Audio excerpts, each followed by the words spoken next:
Xəyaləm Manaflı. Xəyaləm Manaflı 7-17-dən tanıyırdıq da onu.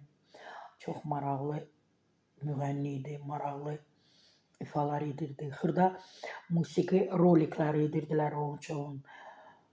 Bəli, yazıb ki, yəni qazancım yoxdur, geyimimə, layihələrimə yatırım edə bilmirəm.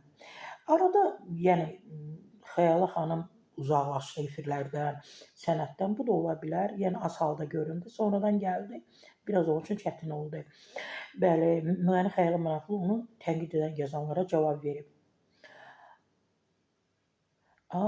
Deyir ki, qazancın olmamasından təbii ki, söz atıb, açıb o bildirib ki, geyim layihəyə pul tələb edir. Təbii ki, elədir də, pul olmayanda kimin pulu var gözəl geyinir.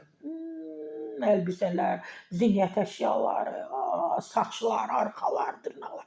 Pul qazanmaq çox çətindir, hər şey bahadır.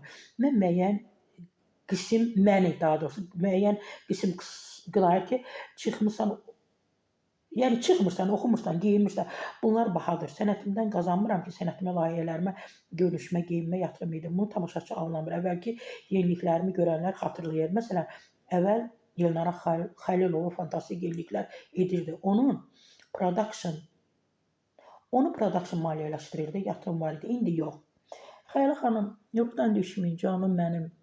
Allah sizə bol ruzi versin. Siz bizim yadımızda çox gözəl, peşəkar müğənni kimi qalmısınız. Allah sizə ruzi versin. Hamından gözəl geyinəsiniz.